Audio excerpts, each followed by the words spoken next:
And you don't need to know anything about that little footnote in English entertainment history to understand Hamlet when a little later on in the play, in perhaps the most famous soliloquy in all of dramatic literature, he looks out at the audience and says, "To be or not to be?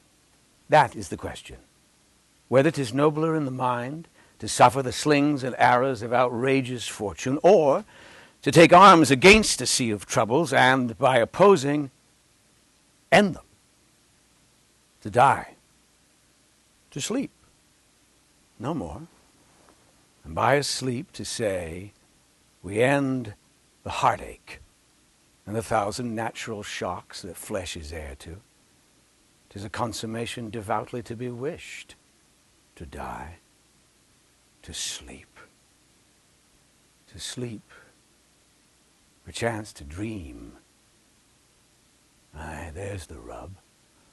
For in that sleep of death, what dreams may come when we have shuffled off this mortal coil must give us pause. There's the respect that makes calamity of so long life. For who would bear the whips and scorns of time, the oppressor's wrong, the proud man's contumely, the pangs of disprized love, the law's delay, the insolence of office, and the spurns that patient merit of the unworthy takes, when he himself might his quietus make with a bare bodkin?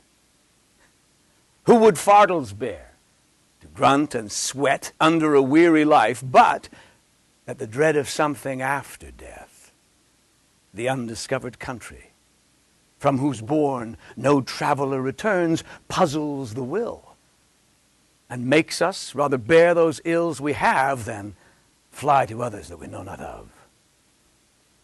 Thus, conscience doth make cowards of us all.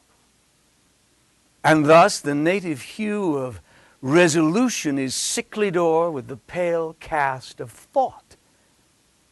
And enterprises of great pitch and moment with this regard their currents turn awry and lose the name of action.